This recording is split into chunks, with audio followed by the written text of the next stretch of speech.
Assalamualaikum warahmatullahi wabarakatuh.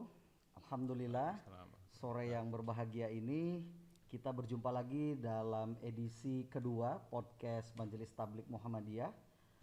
Dan tentu saja sesuai dengan tema yang sudah ada, pada pertemuan kedua ini kita akan membahas satu tema yang lain dari kita akan membahas satu tema yang lain dari tahap pertama, edisi pertama, yaitu tentang podcast Around the World. Jadi kita akan keliling melihat bagaimana aktivitas-aktivitas dan juga hal menarik terhadap dunia yang mungkin jauh berbeda atau jauh dari lingkungan kita. Baik, tanpa berlama-lama saya akan memperkenalkan tamu spesial kita sore hari ini yang juga praktisi langsung dan juga nanti akan banyak membahas tentang bagaimana sih kehidupan yang menarik di sana. Ya, tentu saja silakan saya akan memperkenalkan, beri applause buat narasumber kita yaitu doktor dari Jerman yaitu Dr. Pil Ridho Alhamdi. Oke, yang di studio tepuk tangannya. Oke, apa kabar brother? Sehat? Alhamdulillah sehat Mas Alhamdulillah Imam. ya. Insya Allah. Dokter Bro Ridho Alhamdi ini luar biasa ya. Kami kenal dari tahun 99 ya.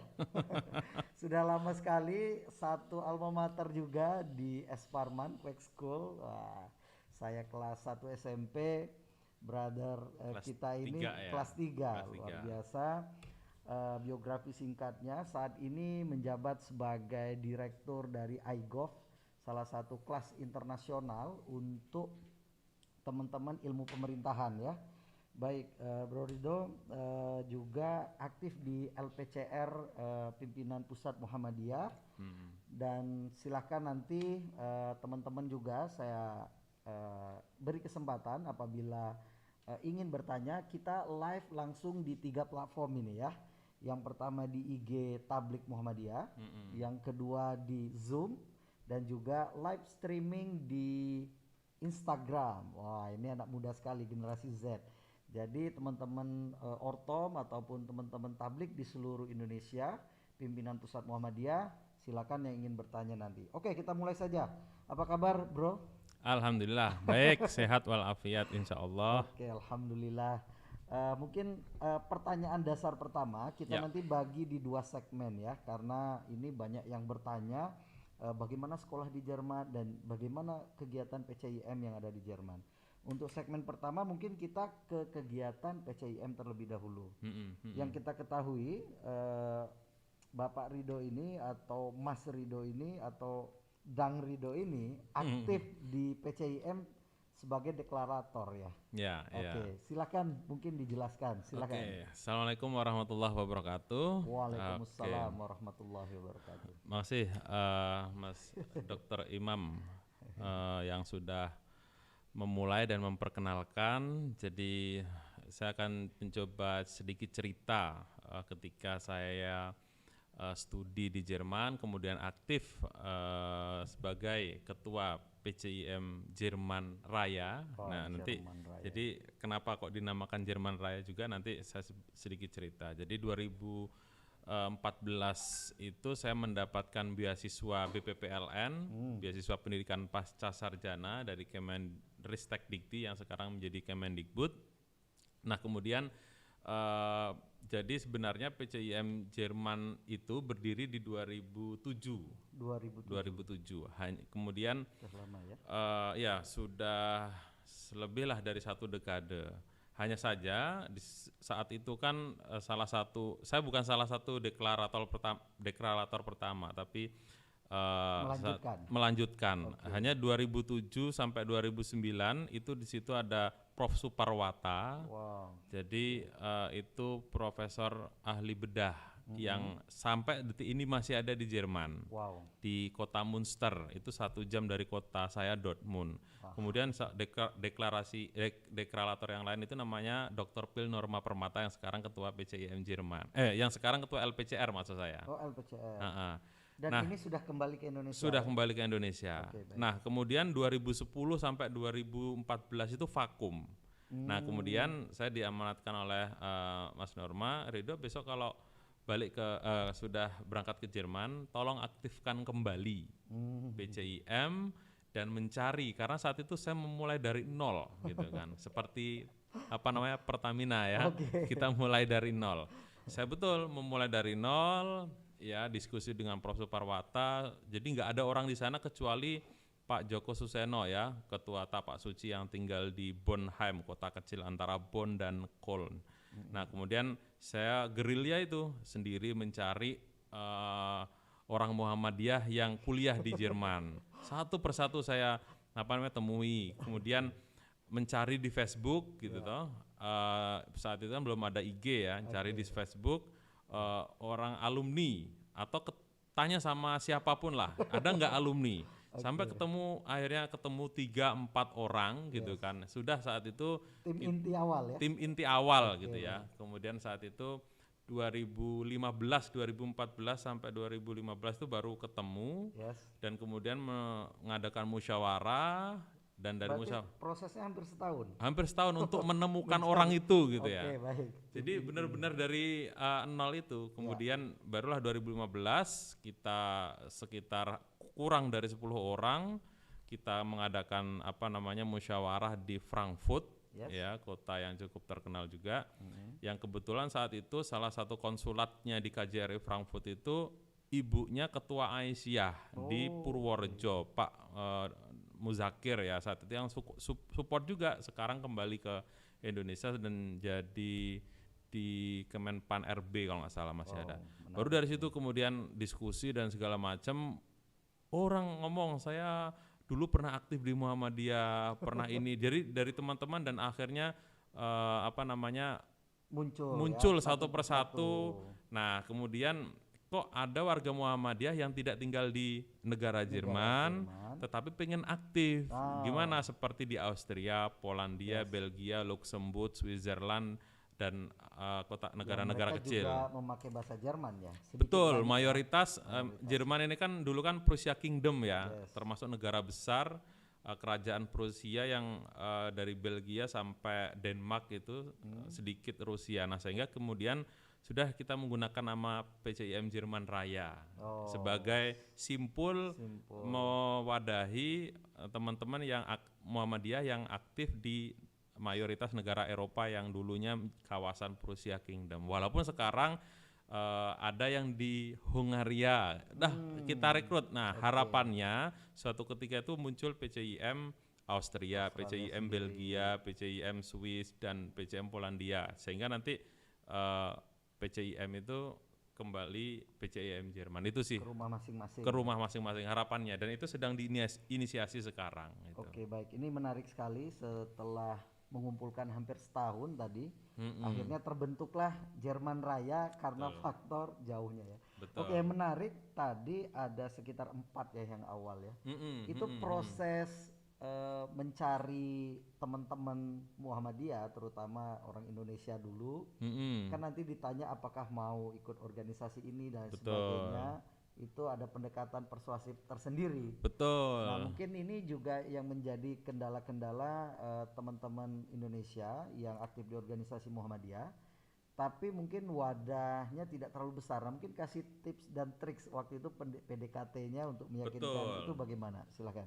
Jadi sangat melelahkan memang ya, artinya kita di sana kan tujuannya studi, tapi ngapain kok harus berdakwah dan segala macam. Jadi pertama saya saat itu saya kenal juga alumni DA yang sedang riset di kota Gent, Belgia bagian barat. Itu juga bahasanya Belgia itu negara dengan 3 bahasa. Selatan itu dekat ke Prancis itu berbahasa Prancis. Belgia Barat itu berbahasa Jerman, dan Belgia Utara berbahasa Belanda. Jadi kalau seandainya Mas Imam kelahiran Belgia itu belum tentu berbahasa Belgia, karena nggak ada bahasa Belgia. Yang ada bahasa negara tetangga. Selatan. Kalau Eden Hazard itu bahasa yang mana itu? Kenapa? Mungkin ada yang pendengar kita pecinta bola ini. Iya. Nah, ya nanti mungkin di segmen berikutnya. Oke, siap. Jadi pelan-pelan saya telepon gitu ya. Saya pingin nih, karena dirimu kan alumni DA, dulu pernah yang Oh, jadi lainnya awalnya melihat background pendidikan. background pendidikan. Jadi 4 orang tuh saya sudah kenal. Ada di Berlin itu dosen UHAMK, kemudian di Frankfurt itu Bu Dr. Diah itu keluarganya, bapaknya itu salah satu pendiri Muhammadiyah dan ibunya alumni Mu'alimat gitu kan. Dah tak bilang, wah saya tuh nggak pernah aktif di Muhammadiyah mas dan segala macam. Udah nggak apa-apa, pelan-pelan kita belajar. Ternyata sampai sekarang ini luar biasa, sebagian orang lokal pun sangat ingin ikut kegiatan-kegiatan PCIM Jerman. Apa buktinya? Jadi mereka menjadi muzaki lazismuh Jerman. Jadi ada dan itu banyak sekali. Kita lihat pertama kenapa kok banyak yang berzakat ke lazismuh Jerman itu? Kita strateginya memetakan, kan rata-rata mahal tuh biasanya. Kalau seandainya masjid ini atau FAW itu organisasi Islam itu 10 euro, kita ambil yang paling bawah, seandainya 6 euro zakat fitrahnya. Jadi mereka itu banyak ke kita gitu kan. Dulu itu 2016 ya, alhamdulillah udah 5 tahun ya lazismuh Jerman membuat zakat fitrah, Idul Kurban dan segala macam. Pernah kita 2019 atau 18 itu zakat fitrahnya kayak ke Sierra Leone ya, ke Afrika. Artinya ya Sang Surya pun menyinari sampai ke Sierra Leone ya, dan berarti itu sesuai dengan tema kita, mentarinya sampai ke betul. Jadi saya tuh melihat perkembangan PCIM Jerman Raya sampai sekarang ini luar biasa karena orang terus bertambah ya. Mukimin itu dari waktu ke waktu. Jadi orang Indonesia yang sudah menjadi mukimin itu bergabung ke PCIM, dan orang lokal yang suaminya orang Indonesia atau istrinya orang Indonesia juga senang ingin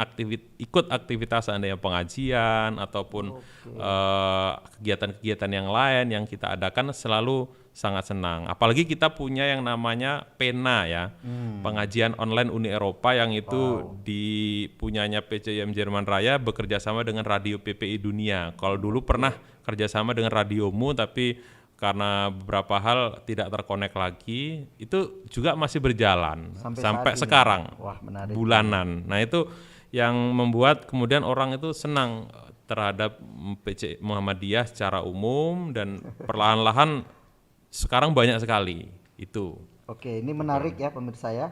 Jadi kalau teman-teman tadi yang dari negara-negara kecil mungkin ya, yang ada berapa tips tadi untuk mencarinya, paling gampang background pendidikan dulu. Betul. Ya. Karena jangan sampai yang kita tanya nanti tidak mau dan juga tidak terlibat. Oke. Nah, ada sedikit lagi ini beberapa pertanyaan yang mungkin banyak ingin kita ketahui, seperti kegiatannya apa saja sih? Itu yang pertama. Yang kedua mungkin apakah ketika kita membuat organisasi di luar itu, proses administrasinya apakah sampai proses ke pemerintahan Jerman atau cukup ke kedutaan besar? Nah mungkin ini juga bisa menjadi pertanyaan. Yang ketiga, kalau ada mungkin dari teman-teman mahasiswa pelajar Muhammadiyah yang sedang di Eropa ingin bergabung, nah itu bagaimana caranya? Mungkin tiga tadi, kegiatannya, terus yang kedua proses administrasi, yang ketiga bagaimana cara bergabung. Silakan. Yang pertama soal kegiatan, jadi PCIM itu ada beberapa kegiatan unggulan. Yang pertama tadi yang sudah saya sebutkan, PENA, pengajian online Uni Eropa. Jadi mengenalkan Islam dan keeropaan terutama ke warga Indonesia di Indonesia maupun di luar Indonesia. Itu yang rutin sudah 5 tahun. Saya masih ingat Januari 2016 sampai detik ini masih terus berjalan. Itu. Kedua itu adalah Tapak Suci Jerman. Jadi pendekar Joko Suseno ya juga pernah ngajar di Mu'alimin dulu kan ya. Yes. Itu luar biasa. Pendekar yang sangat luar biasa ya. Jadi Tapak Suci Jerman ini, beliau istrinya orang Jerman, ya sudah Muslim, punya 2 anak. Saya sudah pernah ketemu, diskusi dan segala macam. Jadi hampir mayoritas anggota Tapak Suci, bahkan sudah ada yang pendekar, itu orang lokal Jerman. Dan Jadi ini murni bule-bule itu bule-bule memakai semua. seragam. Wah, Jadi itu menarik. menurut saya ini luar biasa, Oke. salah satu dakwah Muhammadiyah, dakwah Islam melalui budaya. Itu bahkan sekarang udah ada pendekar muda yang orang sana. Kenapa kok mereka tertarik? Mereka tidak sekedar kenal pencak, tapi juga tidak sekedar kenal silat ya, tetapi ada pencaknya gitu kan. Itu yang selama ini kan apa ya, seandainya di negara-negara yang ada itu kan cuma silat ya, tetapi tidak ada pencak olah rohani dan segala macam. Itu yang menurut orang lokal itu sangat tertarik, dan itu tidak hanya di Bonheim ya, di Bonn, tetapi di Berlin. Pak Joko Susono luar biasa mereka beliau. Jadi itu sudah ada cabang-cabang tapak suci di berbagai Eropa. tempat. Ya, di Wina itu ada. Dan tetap di logo Putra Muhammadiyah. Jelas itu. Itu jelas. Jadi dan kontestasi nasional baik tingkat Jerman ataupun tingkat Eropa selalu diikuti oleh Pak Joko Susono dan murid-muridnya ya. Itu sangat luar biasa, salah satu dakwah Muhammadiyah di sana. Selain itu beberapa kegiatan yang lain, kita sering mengadakan kunjungan ke KBRI ataupun mengadakan talkshow ataupun seminar ya sebelum COVID itu dengan profesor-profesor di di Jerman dalam berbagai kesempatan ya. Itu yang sering kita lakukan, dan tentunya pengajian internal karena memang ada orang yang mau ke Muhammadiyah tapi belum mengerti tentang Muhammadiyah secara ideologis, pemahaman agamanya ini dan itu, sehingga penguatan pemahaman keberagamaan di internal itu juga kita ajak. Jadi kita tahu salah satu penulis novel terkenal di Indonesia, Habibur Rahman Al-Siraji itu gabung di PCIM Jerman Raya sekarang. Dia kan kuliah di kota yang namanya Leipzig. Kan Kang Abik itu, dan kemudian walaupun dia bilang ya background keluarga NU, tetapi saya pingin ikut aktif di PCIM dan sekarang bergabung Kang Abik itu dan masuk di PCIM. Sempat kita undang juga ke Prodi KPI untuk literasi dakwah melalui bil kolamnya ini. Oke, tadi kegiatannya selain tadi pena. Nah, soal administrasi ya. Administrasi. Jadi memang di Jerman itu sangat strict. Sampai sekarang istilahnya PCIM itu belum resmi menjadi organisasi yang diakui oleh negara Jerman karena memang syarat yang sangat ketat. Sehingga saat ini kita masih di bawah payung KBRI. KBRI maksud saya, pemerintahan Indonesia, walaupun saat ini sedang melangkah ke kegiatan pembentukan yang disebut EVAW. Itu EV. Jadi itu resmi.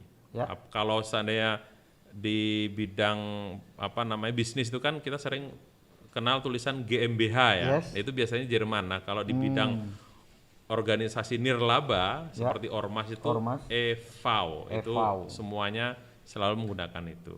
Nah, kemudian yang pertanyaan ketiga, kalau yang ingin gabung ya. Iya, yang ingin gabung kan terutama sekarang ini beasiswa seperti Kementerian Agama. 5.000 doktor ini luar biasa di Kementerian Pendidikan juga. Tentu saja saya rasa banyak ya bibit-bibit muda Muhammadiyah. Nah, bagaimana cara yang pertama bisa menghubungi karena kan PCIM punya fanpage ya.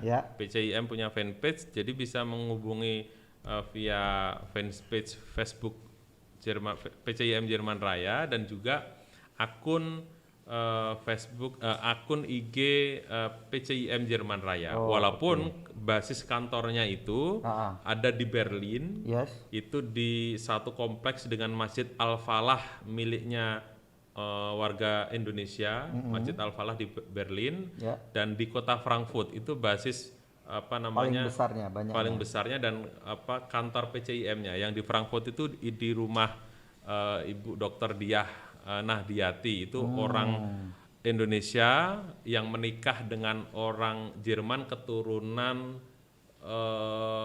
Albania sana itulah, saya lupa itu. Tapi dia bisa bahasa Indonesia. Halo Ridho, dan kalau ketemu saya orang yang baik. Pernah pas ke Jogja berkunjung ke Jogja, ketemu, sering komunikasi, alhamdulillah walaupun masih di sini masih berlanjut diskusi dengan teman-teman PCIM. Nah itu kira-kira, jadi gak usah khawatir bagi kader-kader Muhammadiyah, warga Muhammadiyah yang studi di Eropa, terutama Jerman dan sekitarnya, dan jangan sungkan-sungkan untuk aktif di PCIM Jerman Raya untuk bareng-bareng berdakwah di sana. Bahkan di Hongaria ya, Hongaria itu saya kira jauh ya, itu kan pusat peradaban Islam dulu ya, Turki Utsmani, tapi sekarang udah berbeda.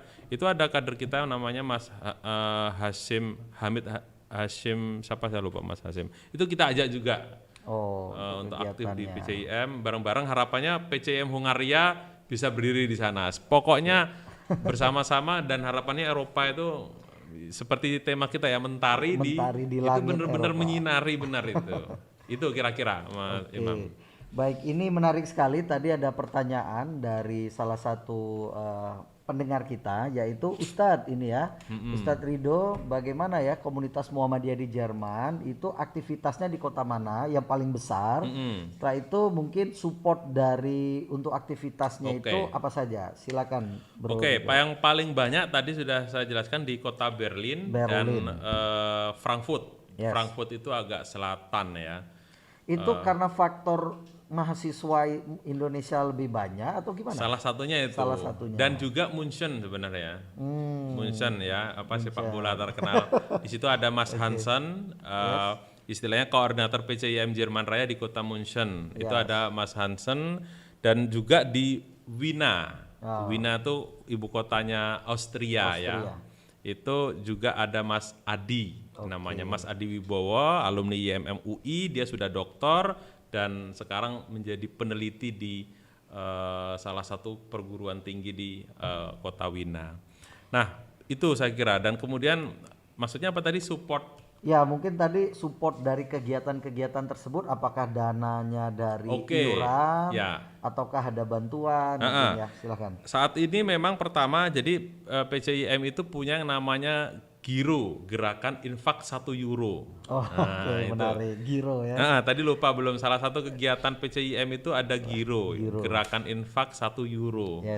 Nah itu minimal 1 euro infak warga Muhammadiyah ke PCIM melalui Lazismuh, dikelola Lazismuh. Untuk apa? Satu, untuk kegiatan PCIM.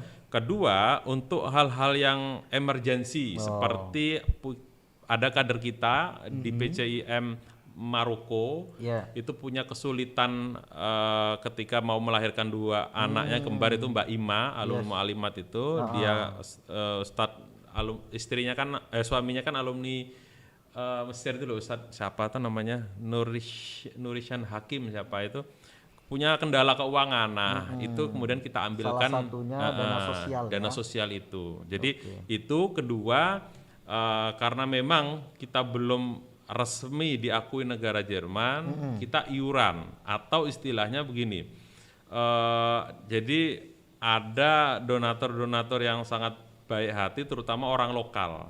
Seperti Mbak Diah itu, Mbak Diah Nadia itu, dia punya restoran Melayu di Frankfurt. Jadi kalau ada kegiatan, udah nanti pokoknya konsumsi saya yang nanggung gitu loh. Jadi teman-teman ya hanya modal seandainya rapat, pertemuan transport dari kota yang berbeda-beda. Jadi Jerman itu sangat luas sekali.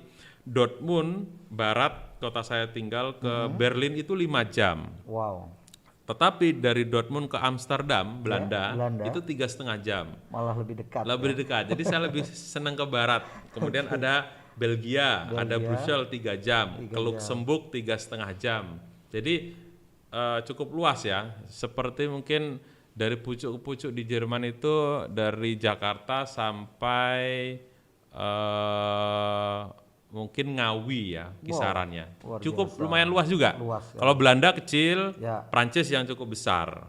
Prancis juga cukup besar. Itulah kira-kira. Jadi tadi sudah terjawab ya untuk teman-teman yang ingin bertanya, tetap bisa via Zoom ataupun YouTube. Nanti kita akan korek-korek lagi. Sambil menunggu pertanyaan, bagaimana untuk living cost mungkin ya? Mungkin ada yang sudah ingin untuk apply dan berani, ataupun ingin coba-coba ke depan. Nah ini tadi PCIM kan kayaknya menarik sekali kegiatan-kegiatannya. kira-kira biaya hidup di Di sana sana itu bagaimana itu? Oke, Silakan. beda kota, Beda juga. beda biaya. Di Jerman itu kan negara federal state ya, kok negara federal state? Negara apa? Federal state itu negara federal ya, negara bagian itu loh. Oke, bagian. Paling mahal itu negara bagian Bayern, ya ibu kota München itu. München itu. Itu memang biaya hidup mahal. Jakartanya sana ya. Nah, itu anaknya Pak Habibie kan tinggalnya Di di sana. sana ya. Siapa yang pertama Ilham? Iya. Iya ya Ilham Habibie. Nah, beliau tinggal situ. Kalau Pak Habibie kan di Hamburg. Yes. Hamburg juga kota besar yang cukup terkenal. Nah, saya kebetulan tinggal di kota Dortmund, Norden Westfalen, Barat. Itu biaya hidup itu mungkin hampir mirip kayak Jogja. Oh. Jadi kalau Menarik ini ya. kayak Bayern itu seperti Jakarta. Jakartanya. Nah, Norden Westfalen, Dortmund, Düsseldorf, Münster, kota pelajar ya. Leverkusen, ya itu Köln, Bonn itu seperti Jogja lah, Jogja dan sekitarnya. Di kantong lumayan ya. Kantong lumayan. Nah, Oke. secara spesifik kalau biaya hidup nih, kalau jomblo nih, Yes. ya maksud saya gitu. Satu orang tinggal, apartemen, makan dan segala macam aktivitas, saya kira sebulan itu 7 juta itu cukup. Di sana ya, Ya, 7 juta. 7 juta itu sudah cukup. Kalau seandainya berpikir SPP gimana? Nah, Jerman ini cukup menarik ya. Kalau saya sebut kuliah itu gratis terlalu berlebihan. Ya. Tetapi di sana memang nggak ada SPP, tetapi sebutannya itu social contribution. Ya. Jadi sebutannya kontribusi sosial, itu pun bukan SPP ya, karena social contribution itu untuk membayar yang namanya kita akan dapat semester tiket. Jadi semester tiket itu gunanya nanti kita naik segala jenis transportasi itu gratis. Oke. Jadi kita akan mendapatkan yang namanya tiket yang kita gunakan kemanapun itu gratis dan tidak berbayar. Nah, Wah, menarik ini. sehingga menurut saya 6 juta sebulan kalau orang yang tinggal di Jakarta Worth it lah ya. worth it, nggak terlalu. Nah, yang paling penting kalau kita sudah punya visa resident permit termasuk sebagai pelajar itu kita bisa bekerja. Di sana itu ya. Bisa bekerja. Dan sangat bekerja menarik ini. itu Ya. itu worth it-nya luar biasa. Jadi di sana itu pekerja berdasarkan undang-undang ketenaga kerjaan itu sejam itu kurang minimum itu gajinya sejam kerja. 1 jam kerja. Pekerjaan paling rendah itu apa? Tukang pel apa tukang cuci piring? Ya. Itu 9 euro. 9 euro itu setara dengan 150.000 per jam. Kalau sehari kerja 8 jam berarti hampir dapat 1 juta rupiah. Kalau seminggu 1 juta dikali 6 Tutup. berapa? 6 juta. 6 juta udah dapat. Sebulan tinggal seandainya kalau 20 hari saja sebulan kerja ya. Hitung karena di sana kan 5 hari ya seminggu. 5 kali 4 20 berarti 20 juta. Jadi biaya hidup sana ditekan aja 10 juta, 10 jutanya untuk apa namanya tabungan, dan itu banyak dilakukan oleh mahasiswa yang kehabisan beasiswa kerja 3 bulan untuk biaya hidup 1 tahun. Itu teman-teman lakukan di sana. Jadi wow sekali gitu, apa namanya worth it sekali gitu, nggak usah takut kalau kelaparan. Karena orang di sana pengangguran, kita ngajukan biaya apa namanya pengangguran ke dinas sosial dapat 450 euro atau setara 6 juta. Jadi nah, itu kira-kira.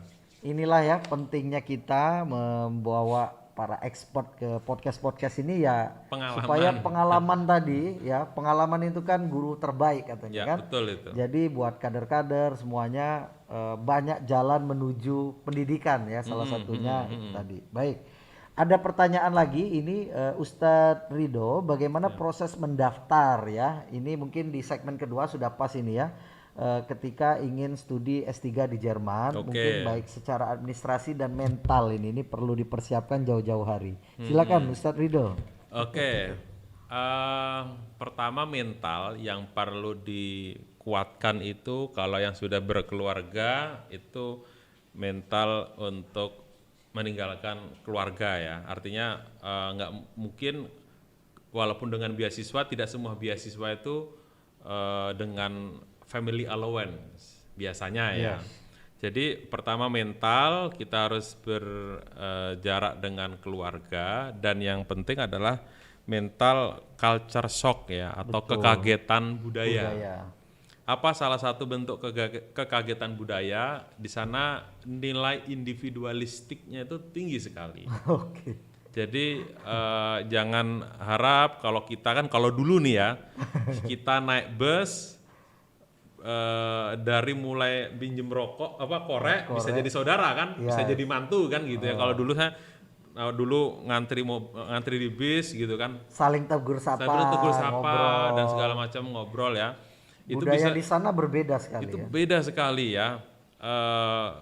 Ya tegur sapa itu siapa lo gitu kan, orang Jadi nggak ketika kenal. ketemu kita ngangguk tersenyum itu rada aneh di sana ya. Kalau sekedar senyum itu nggak apa-apa sih, tapi kalau seandainya tiba-tiba pengen ngobrol, pertama ya lucu ya, mengganggu privasi orang. Itu yang apa namanya? Jadi perlu disiapkan tadi atas Husen ya dari Cilegon yang bertanya, kalaupun nanti dapat di sana culture shocknya harus dipelajari terlebih dahulu ya, Mas Husen dari Cilegon. Silakan lanjut. Betul. Kedua itu seandainya nih, kan kalau kita di Indonesia ini kan hari libur malah toko-toko banyak kan buka. Kalau di sana hari libur dan tanggal merah toko itu tutup semua. Jadi orang it's time to take a rest ya. Jadi untuk istirahat gitu. Jadi betul. Saya bilang sama istri ketika saya ajak ke sana, Sabtu Ahad itu jalanan sepi. Gitu kan. Apalagi kalau winter, November, Desember, Januari itu sepi karena dingin. Apalagi salju turun kalau sudah Januari, orang itu sepi, pilih bermalas-malasan. Dan itu betul, ketika di sana, loh ini kok kayak nggak ada orang ya. Gitu. Jadi di perkuliahan bagaimana? Nah, kalau di perkuliahan sebenarnya hari-hari itu. Maksudnya pada hari aktif atau bukan, pada musim dingin tadi. Sepi memang, sepi. Ya? Kalau karena sepinya itu apa? Kalau di musim panas seandainya Mei, Juni, Juli, itu orang sering banyak berjemur. Nah, itu memang untuk menahan hawa nafsunya memang cukup tinggi sekali ya, karena orang berjemur ya pakai baju-baju tipis-tipis. Nah, tapi kalau November, Desember, Januari itu orang lebih memilih di ruangan. Jadi sepi. Bukan sepi itu nggak ada orang, tapi orang lebih banyak memilih aktivitas di ruangan, di dalam gedung itu lebih hangat. Sehingga itu beberapa culture shock ya. Itu mental, sekarang administrasi ya. Mungkin Mas Husen tadi ingin letter of acceptance ya. Letter of acceptance. Memang kalau seandainya sekarang mengatakan mendapatkan profesor itu tergantung kedekatan kita sama profesornya, kedekatan kita dengan promotor kita. Sebenarnya ada banyak hal. Salah satu caranya kalau seandainya kita nggak tahu, seperti yang saya alami, itu kita mencari ke Jerman itu khususnya itu bukan seperti Indonesia. Kalau Indonesia kan kita submission ya, kita mendaftar sekolah dulu, promotor itu nanti. Tapi kalau di sana yang mempunyai kekuatan itu adalah profesor. Jadi yang kita cari itu profesor dulu. Profesor terlebih dahulu. Jadi profesor itu punya hak tanda tangan selevel rektor. Di sana itu. Jadi dia punya hak tanda tangan. Nah, cara mendapatkannya kalau seperti saya itu mencari nama ataupun mencari orang yang punya concern yang sama. Jadi nggak apa-apa seandainya kita sudah menemukan nama profesornya si A, seperti seandainya saya menemukan Profesor Christoph Schuck ya. Yang bidang keilmuannya sama. Sama, itu harus. Kemudian saya berkirim surat via email mengatakan bahwa saya itu, nama saya Ridwan Alhamdi, saya dosen Visipol UMY, saya punya concern tentang political science, dan saya sudah membaca sebagian karya-karya Anda berjudul ini, sehingga dengan berdasarkan itu saya tertarik untuk melamar menjadi student di bawah bimbingan Anda gitu. Sehingga ini lampiran saya dan segala macam. Tapi memang tidak kemudian respon itu baik gitu kan. Bisa jadi satu profesor mengatakan, thank you for your interest to be Ya. my student candidates bla bla bla bla. Biasanya sih jawabannya kalau memang menolak itu untuk 3 tahun ke depan saya sudah lot of student ya, Oh, sudah terlalu oke, banyak terlalu bimbingan banyak. saya. Oke. Atau dia mengatakan that's not my concern ya. Itu Mungkin kata-kata halusnya ya. halusnya gitu. Tapi nggak apa-apa Oke, karena oke, yes. beragam orang tidak hanya dari Indonesia Iya, ya, oke. around the world itu kemudian mengapproach si profesor, Oke. tentu dia akan milih-milih Dia punya gitu. bargaining di sana ya. Betul. Kalau yang ditawarkan dianggapnya biasa saja atau tidak menarik. Betul. tentu- Maka proposal Ya. itu harus menarik dan membuat kandidat profesor potensial kita itu tertarik untuk itu. Walaupun seandainya ditolak, cari Oke. apa namanya ke kampus mana. Jadi jangan berpikir kampus dulu Ya. gitu. Seandainya wah saya mau ke Berlin atau saya mau ke Hamburg atau saya mau ke Den Haag, tapi Yes. cari nama profesornya Nama yang konsen di profesornya. bidang itu. Itu caranya. Ya, mungkin juga permintaan khusus ini ya kalau ada yang mau ke Jerman untuk sharing-sharing email dulu dibaca-baca dulu dengan Betul. alumni boleh juga. Oke, ada pertanyaan lagi ini dari teman kita Suwardi di kota Cilegon ya. Pertanyaannya kuliah di Jerman identik dengan jurusan teknik ya. Enggak Mungkin juga ini sih karena Pak sebenarnya. Habibie mungkin ya. Terlalu Adakah jurusan bahasa yang favorit di sana? Oh Nah, banyak. banyak Jadi Pak Suwardi ya, Thomas Suwardi ini, ya. Jerman itu nggak identik dengan teknik, identik dengan sastra juga, Sastra. identik.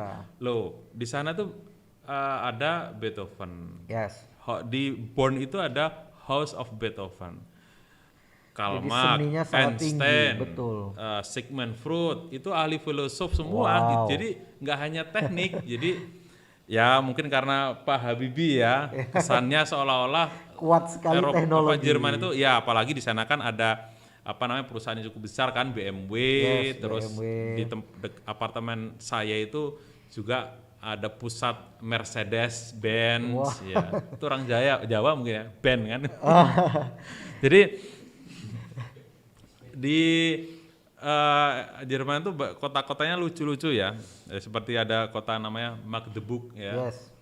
Magdeburg ya, tulisannya Magdeburg ya, tulisannya. Tapi Magdeburg ya gitu. Mungkin itu orang Jawa jatuh di sana. Ada Magdeburg kota, gitu ya.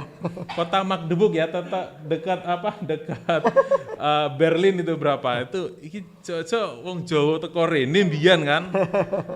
Orang Israel itu paling takut sama orang Jawa karena Jawa itu mbahnya orang Israel. Nah, mungkin aja sampai menyisir ke Eropa kan. Nah, apa namanya? Kembali ke pertanyaan. Jadi Jerman itu tidak identik hanya dengan teknik teknik, ya. ya. Jadi filsafat, sastra, musik itu juga identik dengan Jerman. Olahraga. Betul, bahkan kalau begini, bahkan saya juga baru tahu ya, ada apa namanya hakim yang ingin studi banding ke apa namanya mahkamahnya di Jerman. Ternyata Jerman juga menjadi kiblat untuk bidang hukum. Wow, ini menarik. Dan tahu ya, kita Belanda ya. makanya kan Mas Tanto yang dosen Visipol itu kuliahnya di Köln. Yes. Dia mau kuliah S3 di Köln.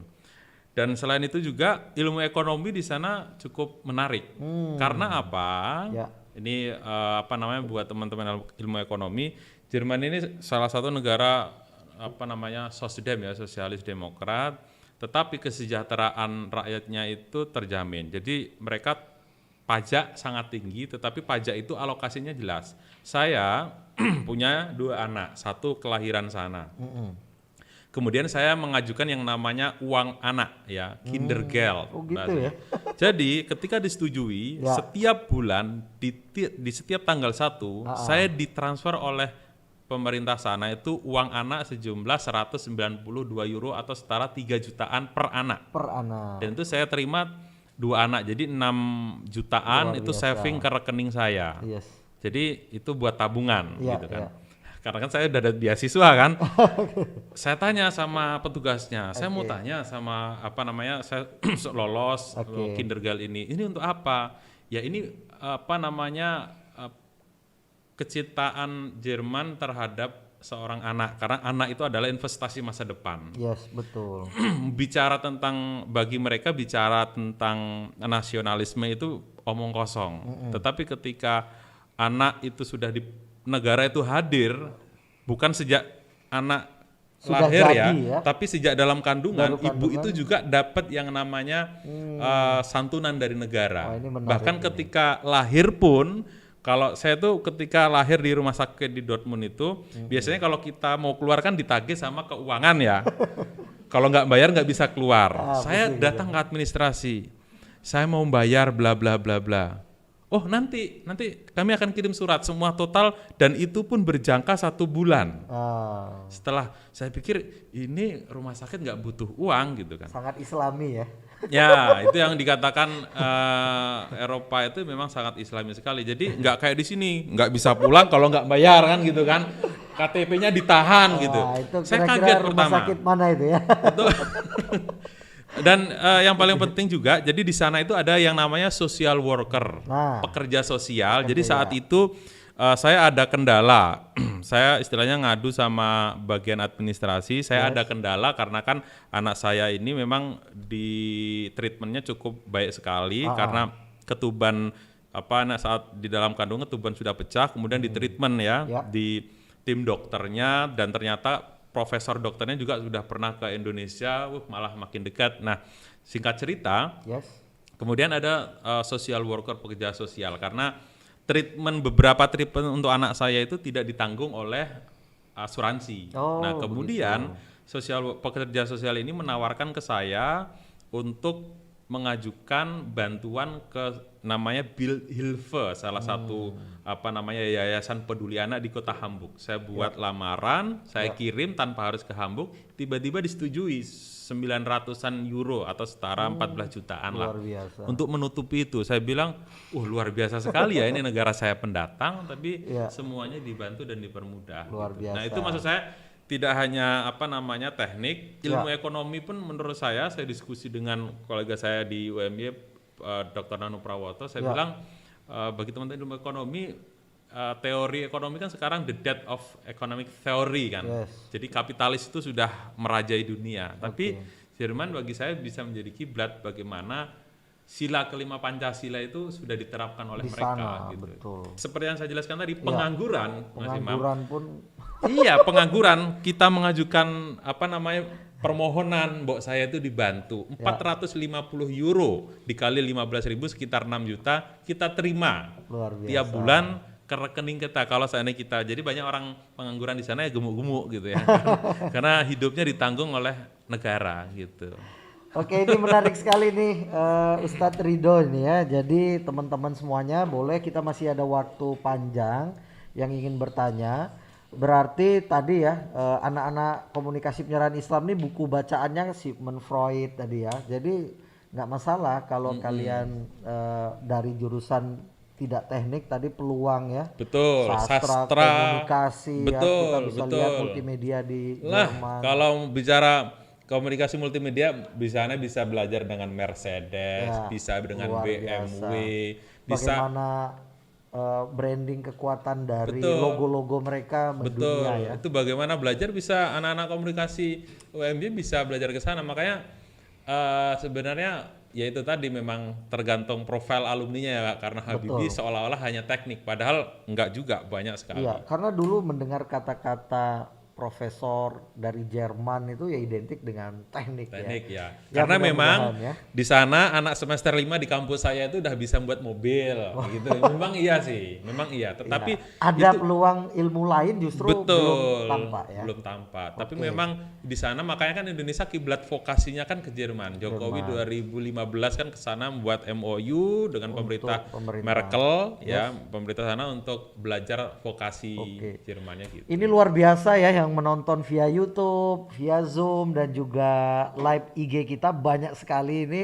Apresiasinya berarti ada pertanyaan katanya minta email, nanti apa kita taruh di boleh ya, di Google juga ada kok. Ada ya. Tulis Ridho Alhamdi, email Ridho ada. Alhamdi LPCR Muhammadiyah ini. Buat teman-teman kita senang sekali kalau kader-kader nanti banyak yang berani mencoba ke Insya Allah saya sangat mendukung sekali kalau ada kader kita, saya akan sounding untuk aktif di PCIF Jerman. Ya, karena Ketuanya juga ya teman juga Mas Rokep itu kader kita juga, Masih ketua di PCIM. sana juga. Masih, dia jurusannya sastra loh di Frankfurt. Tadi Mas yang bertanya terakhir dia dari bahasa kayaknya ya. Jadi bisa nanti Mas Suwardi ini di kota Cilegon bisa nanti Bisa belajar ke buku-bukunya Sigmund Freud, dan segala macam di sana lah sambil dengerin Beethoven ya. Oke. Pertanyaan lagi dari Mahadi ini ya, apa alasan Bapak Ridho sekolah di Jerman? Oke. Ini menarik ya. Mengapa harus Jerman ya? Oke. Pertama, memang orang senang ya kuliah itu, udahlah kuliah nggak usah capek-capek ke negara yang berbasis bahasa Jerman atau bahasa Arab di mana kita menguasai. Kuliahnya pakai bahasa apa itu? Oh, kalau S3 itu pakai bahasa Inggris. Wah. Tapi kehidupan sosial itu mengintimidasi saya harus berbahasa Jerman. Berarti kita dapat plus ya, bisa bahasa Inggris. Itu yang ingin saya sampaikan. Mengapa di Jerman? Ya. Salah satunya adalah kita tidak hanya bisa bahasa Inggris, tapi kita bisa bahasa Jerman. Bahasa Jerman ini salah satu bahasa yang cukup sulit di Eropa. Dan abad ke-18 bahasa Jerman itu pernah menjadi bahasa pengantar di Eropa, sehingga kita bisalah kalau seandainya setelah lulus, walaupun S3 saja, setelah lulus kita tidak bisa bahasa sastranya Jerman, tetapi kita bisa bahasa ngomong dengan masyarakat. Untuk keseharian di masyarakat. Itu kita ngerti, begini ya bahasa Jerman, dan dengan mengerti bahasa Jerman akan semakin paham dengan budaya setempat. Gitu. Dan mengapa Jerman juga?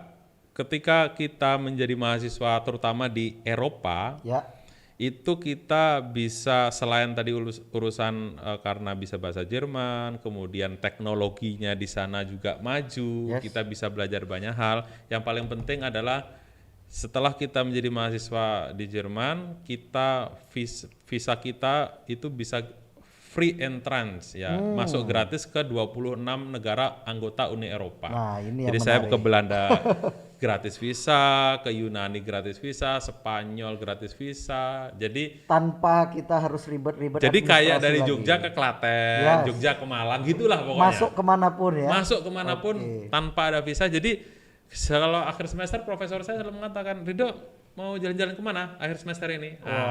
Kita ke Brussel, Prof, gitu kan, untuk jalan-jalan. Gitu. Ya, jadi teman-teman semuanya itu tadi bagi teman-teman yang tertarik kuliah di Jerman, jangan takut ya. Betul. Karena banyak sekali peluang-peluang, opportunity dan juga persiapan-persiapan yang bisa learning by doing juga sebenarnya. Mungkin ini banyak juga pertanyaan, TOEFL-nya ada minimalnya nggak untuk tergantung dengan kampusnya. Oke, gimana bisa dijelaskan? Ya setidaknya 7 kalau TOEFL itu 550 ya. Saya dulu kan pakai IELTS ya. Dulu IELTS, jadi IELTS saya 6,5, tetapi proposal saya bagus. 65 itu angka yang ya di garis antara diterima dan ditolak lah ya. Jadi memang penentuan proposal kita itu besar. Proposal itu sangat besar, dan kalau profesor setuju dengan proposal kita, ya sudah. Universitas harus ngikut. Nggak bisa. Makanya jadi kuliah di Jerman itu seperti kita datang ke padepokan. Jadi kita berguru ke satu sanat. Iya, ke satu sanat. Jadi keilmuannya ya. Betul. Kampus itu administratif saja. Jadi saya itu punya kendala administratif ya. Jadi gini, ijazah S2 saya UGM. Di UGM itu, jadi mereka itu ada pengidentifikasi, ada prodi yang belum terakreditasi dengan baik, itu menunggu lama. Terus saya bilang sama Prof, ini saya ada kendala. Ya sudah, telepon bagian admisinya, ini segera ini mahasiswa saya biar tidak ada persoalan teknis dan segala macam. Oh iya Prof, luar biasa. Diselesaikan. Urusan di kantor imigrasi, ya ada teknis lah. Kendala. Ya sudah, nanti saya bilang sama petugas di imigrasinya itu, nanti profesor saya yang akan menghubungi Anda terkait dengan urusan saya. Sudah, kemudian saya pulang, 3 jam kemudian saya ditelepon profesor saya, Ridho kamu besok pagi kembali lagi ke imigrasi, urusan sudah selesai. Jadi memang membangun hubungan dengan promotor itu hal yang utama. Hal yang utama. Oke, kita sudah berbicara yang enak-enaknya ya. Nah, sekarang pertanyaannya, mungkin duka-dukanya gini. Jadi mungkin 3 bulan pertama masih excited ya. Wah, sekolah di Eropa. Tapi nanti banyak yang gagal tuh karena faktor apa? Betul. Atau untuk persiapan lah di sana itu bukan jalan-jalan saja karena tugas-tugasnya, mungkin bisa sharing pengalaman ke teman-teman pendengar. Justru salah satu yang nggak enaknya itu sudah sejak awal. Nah, dari pertama. Karena saya kan nggak bisa berbahasa Jerman dengan baik. Jadi setiap ya termasuk tadi ya ada pertanyaan minta ngomong bahasa Jerman ya. Yes. Ya ich spreche auf Deutsch, mein Name ist Ridho Alhamdi, harus pakai bahasa sana ya. Karena mereka nggak bisa ngomong R kan gitu toh. Jadi orang manggil saya itu Lido gitu kan. Lido, Lido Loma ya. Baik. Mein Name ist Ridho Alhamdi, ich komme aus Indonesien. Ich bin Studenten, ich bin Stipendiat von Indonesian Government. Und heute ich spreche mit meinen Freunden, Herr Imam Suprabowo, bla bla bla ya. Saya kira itu saja. Kalau merci kan bahasa Prancis, kalau bahasa Jermannya danke. Danke, bitte saya jawab begitu. Wah, ini menarik sekali ya, itu karena kendala bahasa. Itu bahasa, jadi pertama itu kemana-mana saya harus nyatet. Seandainya saya mau ke supermarket mau beli sesuatu, itu bahasanya saya tuh 3 bulan pertama tuh kayak lutung ketulup gitu lah. Jadi bahasa Jerman itu grammarnya beda ya. Antara tulisan dan pengucapan atau gimana? Dua-duanya. Jadi di sana itu kalau kita kan subjek, predikat, objek, ya kan. Kalau di sana itu subjek, predikat, kemudian bukan predikat ya. Akan itu apa ya istilahnya? Akan itu apa ya istilah bahasa kita tuh? Kata sambung ya. Jadi gini, bahasa di sana itu gini, sulitnya tuh. Saya akan ke Jakarta dengan teman saya besok pagi pergi. Gitu. Ich möchte nach Jakarta mit my Freunde fahren. Itu bahasa Jerman. Jadi verb itu di akhir. Verbnya di akhir. Ya. Saya mau ke Jakarta besok pagi dengan teman saya berlima pergi gitu kan. Ich möchte nach Jakarta mit meinen Freunde besok ya, saya lupa juga ya. Udah 3 tahun nggak bahasa Jerman. Fahren pergi kan. Jadi sangat sangat melelahkan sekali. Jadi tidak bisa diterjemahkan ke Indonesia dulu. Betul. Dan hampir sama seperti bahasa Arab kan, fa'ala yaf'alu, sorofnya lumayan banyak gitu kan. Sorofnya lumayan banyak sehingga mudhari gitu ya, fil amar, fil mudhari dan segala macamnya itu. Jadi saya harus nyatet gitu kan. Seandainya saya di apartemen lampu mati, saya harus menyiapkan ngomong sama yang punya apartemen, lampu saya mati gitu kan. Di lampa pokoknya gitu kan. Capek saya tuh, agak stres gitu kan. Ini gimana kalau saya harus. Jadi bahasa itu kira-kira berapa? 3 bulan lah. 3 bulan. Tapi fluent setelah setahun. Istilahnya pede lah. Seandainya urusan internet tiba-tiba telepon, dia ngomong apa gitu, terserah lah. Tapi saya nangkep intinya. Aso, bla bla bla, sok gaya-gaya gitu loh. Jadi ada bahasa-bahasa khas yang bagi mereka itu kan saya pelajari begini. Jadi aksennya ya. Aksennya. Jadi kalau takjub itu ikhwas, saya paham, ikhwas, oke. Karena banyak bahasa pasaran, maksudnya bahasa gaul dan bahasa ilmiah berbeda ya. Betul. Jadi ya itu yang sulit-sulitnya. Dan yang kedua ya kangen ya sama makanan bakso, angkringan. Kalau di sana makan apa itu? Nasi juga? Nasi ada, tapi kita harus beli sendiri dan mahal. Kerupuk Palembang itu lauknya sering tuh di toko Asia di sana. Saya sering itu beli kerupuk. Di Sumatera banget ini. Itu harus ada sambal, harus beli. lele 1 kilo sama daging sapi sama 1 kilo harganya sama gitu kan. Jadi ya saya mending beli daging terus di sana daripada lele. Tapi sesekali pengen kan beli ikan mahal. Jadi nggak semudah yang kita dapatkan di sini lah gitu. Jadi dari segi culture shock ya, bahasa, selanjutnya tadi makanan itu yang Dan menjadi rindu situasi rindu. ngobrol ngakak ketawa bareng. Karena kita bingung kayak terpenjara untuk berbicara apa. Di sana itu hidup teratur, tapi kadang kita dari negara yang tidak teratur rindu dengan ketidakteraturan gitu loh. Itu penting. Jadi hidup itu di sana itu sudah rapi sekali. Tapi bagi kita yang hidup dan dibesarkan dari ketidakteraturan, itu jenuh juga melihat keteraturan gitu lah. Jadi aduh kok kangen banget pengen ngobrol ketawa kayak gini gitu kan santai. Itu sulit di sana itu. Bahkan orang Indonesia di sana terpengaruh dengan cara hidup orang sana gitu. Baik. Gitu. Tadi ya udah dijawab pertanyaan-pertanyaannya, intinya banyak sekali opportunity dan juga apa yang teman-teman inginkan sebenarnya bisa didapatkan tadi. Mulai dari mengembangkan skill berbahasa, dapat 2 bahkan, dan juga bagaimana pola hubungan dengan promotor ya.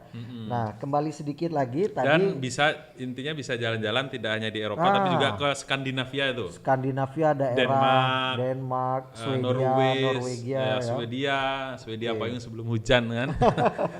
Jadi itu buat pelajar-pelajar Muhammadiyah nanti boleh konsultasi ya dengan Kak Rido ini sharing. Iyalah, kalau konsultasi kan kayaknya ada keluhan kan gitu. Ya, selanjutnya mungkin kita kasih conclusion dari pertemuan ini.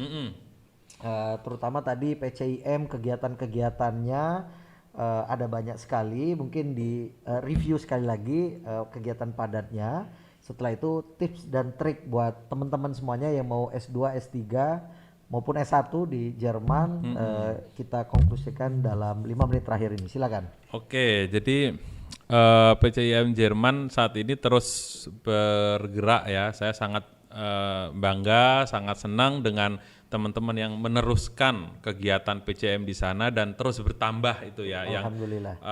Alhamdulillahnya dengan adanya media sosial, kita punya Facebook, sering melakukan statement di media sehingga orang sering merujuk ke kita gitu ya. Bahkan selama saya jadi ketua PCIM Jerman itu ada 3 A2 skripsi, 1 tesis yang ya macam-macam ya. Seandainya persepsi NGO di Eropa terhadap Islamofobia. Nah, saya diminta ada tesis yang bahas dari Unpad ya kalau nggak salah.